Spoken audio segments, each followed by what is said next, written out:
ಸಂತೋಷ ಇದೆ. ಮತ್ತು ಒಂದು ಸಂತೋಷ ಏನಂದರೆ ನಾಗಣ್ಣ ಅವರು ನಿಜವಾಗ್ಲೂ ತಂದೆಗೆ ತಕ್ಕಮಲ್ಲ. ಯಾಕಂದರೆ ಕನ್ನಡ ಚಿತ್ರರಂಗಕ್ಕೆ ಬಂಗಾರದಂಥ ಚಿತ್ರ ಕೊಟ್ಟಂತಹ ನಿರ್ಮಾಪಕರಾದ ಲಕ್ಷ್ಮಣ್ ಅವರ ಸುಪುತ್ರಿ, ಬಂಗಾರದ ವಂಶ ಕೊಟ್ಟಂಥ ಲಕ್ಷ್ಮಣ್ ಅವರ ಸುಪುತ್ರಿ. ಹಾಗೆ ಬಲೆ ಹುಚ್ಚ ರಾಜ್ಕುಮಾರ್ ಅತಿ ಹೆಚ್ಚು ಚಿತ್ರಗಳನ್ನು ನಿರ್ಮಾಣ ಮಾಡ್ತಾ ಇದ್ದಂಥ ಅವ್ರ ತಂದೆಯವರು ರಾಜ್ಕುಮಾರ್ ಸಂಘಟನೆ ಕಟ್ಟೋದ್ರಲ್ಲೂ ಅವ್ರು ಮುಂದೆ ಇದ್ದರು ಸದಾ. ಹಾಗಾಗಿ ಪಾವನ ಗಂಗಾ ಅನ್ನೋ ಒಂದು ಸಿನಿಮಾ ಕೂಡ ನಿರ್ಮಾಣ ಮಾಡಿದ್ರು, ಅಂದರೆ ಹೆಸರು. ಹಾಗಾಗಿ ಭಾಳಷ್ಟು ಚಿತ್ರಗಳನ್ನು ನಿರ್ಮಾಣ ಮಾಡಿ ತಂದೆಯವ್ರ ಪಾತ್ರ, ತಂದೆಗೆ ತಕ್ಕ ಮಗ ಅನ್ನೋ ಹಾಗೆ ಅವರು ಕೂಡ ಇವತ್ತು ಬಂದು ನಮ್ಮ ಚಿತ್ರರಂಗದಲ್ಲಿ ನಾವು ಮಾಡ್ತಾ ಇರೋ ಸಣ್ಣ ಪುಟ್ಟ ಕೆಲಸಗಳಿಗೆ ಅವರು ಸಹಕಾರ ಕೊಡೋ ಜೊತೆಗೆ ಆಶೀರ್ವಾದ ಕೂಡ ಮಾಡಿದ್ದಾರೆ.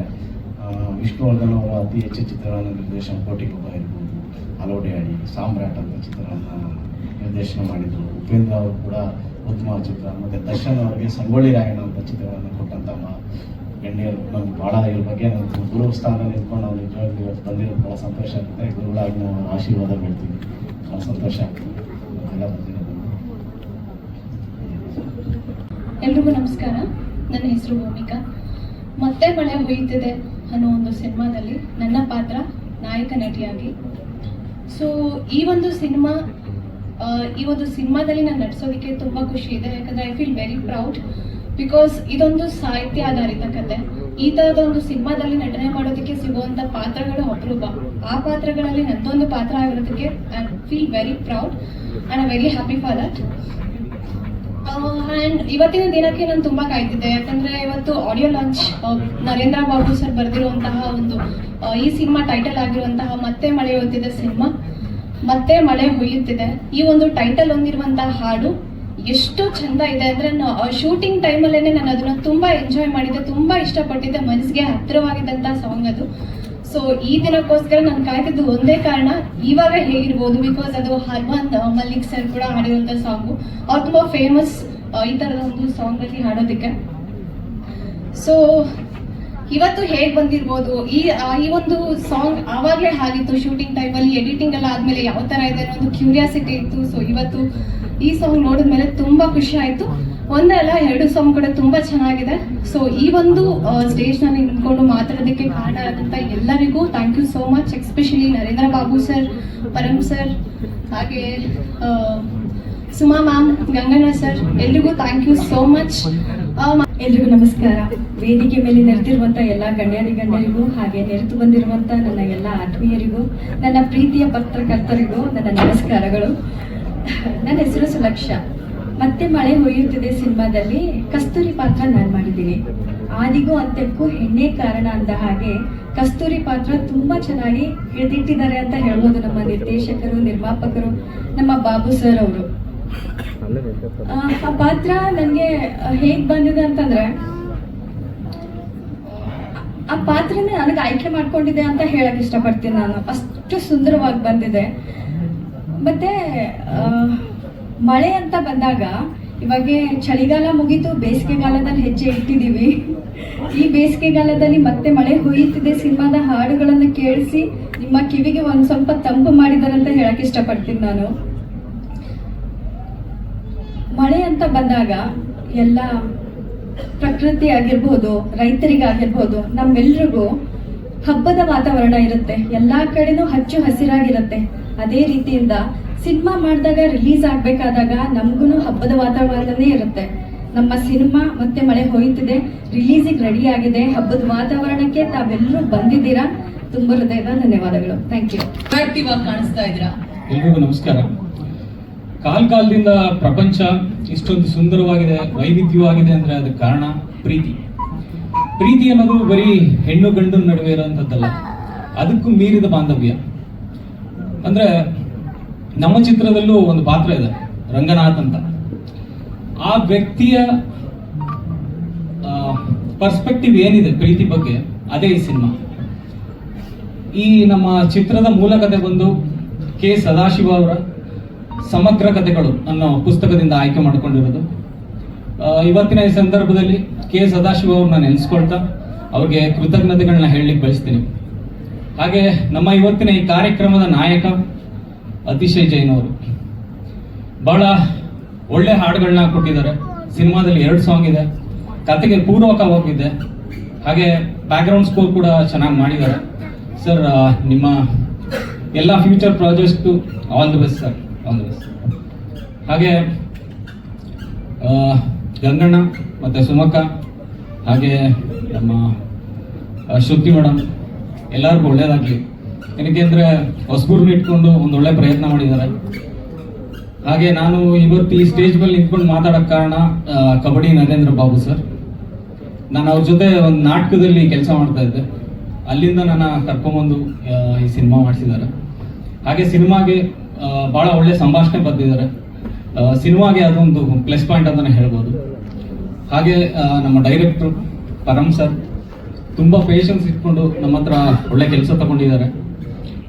ಸಿನಿಮಾ ಬಗ್ಗೆ ತುಂಬ ನಾಲೆಡ್ಜ್ ಇದೆ ಅವ್ರಿಗೆ, ಸಾಕಷ್ಟು ಕಲಿತೆ. ಹಾಗೆ ನಮ್ಮ ಅಸೋಸಿಯೇಟ್ ಡೈರೆಕ್ಟ್ರು ನಮ್ಮ ಚಂದ್ರಶೇಖರ್ ರೆಡ್ಡಿ ಸರ್ ತುಂಬ ಹೆಲ್ಪ್ ಮಾಡಿದ್ರು ಸಿನಿಮಾ ಟೈಮಲ್ಲಿ. ಹಾಗೆ ನಮ್ಮ ಸಿನಿಮಾ ತಂಡದವರು ತುಂಬ ಜನ ಇಲ್ಲಿ ನೋಡಿದೆ, ಅಂದರೆ ನಮ್ಮ ಕಾಸ್ಟ್ಯೂಮ್ ಡಿಪಾರ್ಟ್ಮೆಂಟ್ ಆಗಿರ್ಬೋದು, ಲೈಟ್ ಡಿಪಾರ್ಟ್ಮೆಂಟ್ ಆಗಿರ್ಬೋದು. ನಾವು ಶೂಟಿಂಗ್ ಮಾಡಬೇಕಾದ್ರೆ ಕಂಡೀಷನ್ಸ್ ಎಲ್ಲ ತುಂಬ ರೇನಿ ಸಿಚುವೇಶನ್ ನಾವು ಶೂಟ್ ಮಾಡಬೇಕಾಗಿತ್ತು. ಅವ್ರು ಪಟ್ಟಂಥ ಕಷ್ಟ ಸುಮ್ಮನೆ ಒಂದು ಥ್ಯಾಂಕ್ಸಲ್ಲಿ ಹೇಳೋದು ಸರಿಯಲ್ಲ ಅನ್ಕೊಂತೀನಿ. ಏನಕ್ಕಂದರೆ ನಾನು ಶಾರ್ಟ್ ಇಲ್ಲದೆ ನೋಡ್ತಿದ್ದಾಗ ಆಲ್ಮೋಸ್ಟ್ ಒಂದು ಅರ್ಧ ಗಂಟೆ ತಗೊತಾ ಇದ್ರು ಶೂಟ್ ಮಾಡಲಿಕ್ಕೆ. ಸೊ ಅವರೆಲ್ಲರೂ ಇವತ್ತು ಮತ್ತೆ ನೋಡಿದ್ದು ತುಂಬ ಖುಷಿ ಆಯಿತು. ಹಾಗೆ ಜೊತೆಲಿ ಆ್ಯಕ್ಟ್ ಮಾಡಿದಂಥ ಎಲ್ಲ ನಟ ನಟಿಯರಿಗೂ ಅವರ ಪ್ರತಿಭೆ ತೋರ್ಸೋಕ್ಕೆ ಇನ್ನೊಂದಷ್ಟು ಒಳ್ಳೆ ಅವಕಾಶ ಸಿಗಲಿ. Thank you so much. ಈ ಕಥೆಯನ್ನು ಬರೆದಂಥವರು 1977ರಲ್ಲಿ ಕನ್ನಡದ ಮಹತ್ವದ ಕಥೆಗಾರರಾಗಿದ್ದಂಥವರು.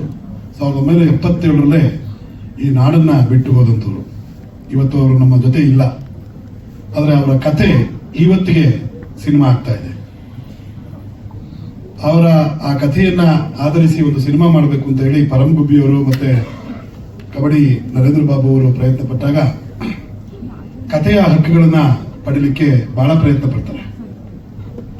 ನಾನು ಹೇಳಿ ಕೇಳಿ ಸಿನಿಮಾದವನಲ್ಲ, ಒಬ್ಬ ಸಾಂಸ್ಕೃತಿಕ ಮತ್ತು ಸಾಮಾಜಿಕ ಪರಿಚಾರಕ. ಸಿನಿಮಾದ ಬಗ್ಗೆ ಅಗಾಧವಾದ ಒಲವು.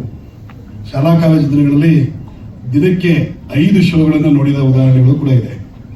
5 ಶೋಗಳನ್ನು ಕೂಡ ನೋಡಿದ್ದೇವೆ. ಶಿವರಾತ್ರಿ ಹಬ್ಬದ ದಿನ 5-6 ಶೋಗಳನ್ನ ನೋಡಿದ್ದೇವೆ. ಬೆಳಗಿನ ಜಾವ ಶೋಗಳನ್ನು ಕೂಡ ನೋಡಿದ್ದೇವೆ. ಆ ಕಥೆಗಾರರ ಕುಟುಂಬವನ್ನು ಹುಡುಕ್ತಾ ಅವ್ರ ಶ್ರೀಮತಿಯು ತೀರೋಗಿರ್ತಾರೆ, ಮಗ ಕೂಡ ತೀರೋಗಿರ್ತಾರೆ. ಮಗಳು ವಿದೇಶದಲ್ಲಿದ್ದಾಗ ಆಕೆಯು ಕೂಡ ಈ ಕಥೆಯ ಬಗ್ಗೆ ನಮಗೆ ಯಾವುದೇ ವ್ಯಾಮೋಹ ಇಲ್ಲ, ನೀವು ಸದುಪಯೋಗ ಮಾಡ್ಕೊಳ್ಳೋದಕ್ಕೆ ನಮಗೆ ಯಾವುದೇ ತಕರಾರಿಲ್ಲ ಅಂತ ಹೇಳ್ತಾರೆ. ಅಲ್ಲಿ ಅವರು ಅದನ್ನ ಒಪ್ಪಿಗೆ ಅಂತ ಅಂದುಕೊಂಡು ಸಿನಿಮಾನ ಮಾಡ್ಬೋದಾಗಿತ್ತು. ಆದರೆ ಆ ಕಥೆಗಾರರಿಗೆ ಸಲ್ಲಿಸಬೇಕಾಗಿರ್ತಕ್ಕಂಥ ಗೌರವವನ್ನು ನಾವು ಸಲ್ಲಿಸಬೇಕು.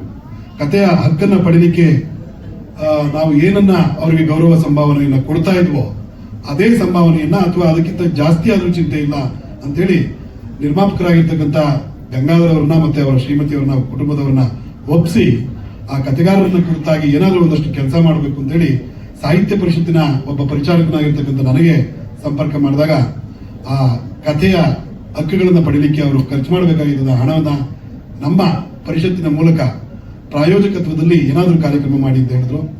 ಒಂದು ಪುಸ್ತಕವನ್ನ ಬರೆಸಲಿಕ್ಕೆ ಎಲ್ಲ ಕಥೆಗಳನ್ನ ಅವರು ಸುಮಾರು 26-27 ಕಥೆಗಳನ್ನ ಮಾಡಿ ಅವರಿಂದ ಬಂದಿರತಕ್ಕಂಥದ್ದು ಒಂದೇ ಪುಸ್ತಕ. ಎಲ್ಲ ಇದರಲ್ಲಿ ಈಗಾಗಲೇ 4-6 ಕಥೆಗಳು ಸಿನಿಮಾಕ್ಕೆ ಅಳವಡಿಕೆ ಆಗಿದೆ, ಧಾರಾವಾಹಿಗಳಿಗೆ ಅಳವಡಿಕೆ ಆಗಿದೆ. ತಮ್ಮೆಲ್ಲರಿಗೂ ಶುಭ ಸಂಜೆಯ ಶುಭಾಶಯಗಳನ್ನು ಕೋರುತ್ತಾ ಈ ಒಂದು ಆವರಣದಲ್ಲಿ ಆಯೋಜನೆಗೊಂಡಿರುವ ಮತ್ತೆ ಮಳೆ ಉಳಿಯುತ್ತಿದೆ ಇರತಕ್ಕಂಥ ಸಿನಿಮಾದ ಟ್ರೇಲರ್ ಬಿಡುಗಡೆಯ ಸಮಾರಂಭದಲ್ಲಿ ಭಾಗವಹಿಸಿರುವಂಥ ಎಲ್ಲ ಗೌರವಾನ್ವಿತ ನಿರ್ಮಾಪಕರೇ, ಅದೇ ರೀತಿ ನಿರ್ದೇಶನ ಮತ್ತು ಆಕ್ಟರ್ ಆಗಿ ನಟಿಸಿರುವಂಥ ಶ್ರೀತಾ ಕಿರಣ್ ಹಾಗೂ ಎಲ್ಲ ನಟಿಯರು ಹಾಗೂ ಎಲ್ಲ ಕಲಾ ವೃಂದದವರೇ, ಈ ಒಂದು ಕಾರ್ಯಕ್ರಮದಲ್ಲಿ ಭಾಗಿಗಳಾಗಿರುವಂಥ ಕಲಾ ಪ್ರೇಕ್ಷಕರೇ, ಮಾಧ್ಯಮದ ಮಿತ್ರರೇ, ಶ್ರೀಯುತ ಕೆ ಸದಾಶಿವ ಅವರ ಕಾದಂಬರಿ ಆಧಾರಿತವಾದಂಥ ಮತ್ತೆ ಮಳೆ ಉಳಿಯುತ್ತಿದೆ ಅಂತಕ್ಕಂಥ ಸಿನಿಮಾದ ಇವತ್ತು ನನ್ನದೇ ಆದಂಥ ಮೌಲ್ಯ ಇದೆ. ಕಲೆ ಆರಾಧಕನ ಸೊತ್ತು. ಯಾರು ಅದನ್ನು ಪ್ರೀತಿಸಿ ಗೌರವಿಸ್ತಾರೋ ಆ ಸ್ಥಾನದಲ್ಲಿ ಉನ್ನತಕ್ಕೆ ಬರ್ತಕ್ಕಂಥದಕ್ಕೆ ಸಾಧ್ಯ ಆಗ್ತದೆ. ಇವತ್ತು ಗಂಗಾಧರ್ ಅವರ ಪುತ್ರರಾದಂಥ ಲಿಖಿತ್ ಅವರೆಲ್ಲ ಸಂಗಡಿಗರು ಕೂಡ ಸೇರಿ, ಅದೇ ರೀತಿ ಚಿತ್ರನಟಿಯರು ಸೇರಿದಂತೆ ಒಂದು ಚಲನಚಿತ್ರ ಇವತ್ತು ಬಿಡುಗಡೆ ಆಗುವಂಥ ಒಂದು ಮಧ್ಯಮ ಹಂತಕ್ಕೆ ಬಂದಿರುವಂಥದ್ದು ಮುಗಿದಿದೆ. ಟ್ರೈಲರ್ ಬಿಡುಗಡೆಯಾಗಿ ಇನ್ನೇನು ತೆರೆ ಕಾಣುವಂಥ ಒಂದು ಸಂದರ್ಭ ಬಂದಿರುವಂಥದ್ದು ಕೂಡ ಸ್ವಾಗತಾರ್ಹವಾದಂಥ ವಿಚಾರ.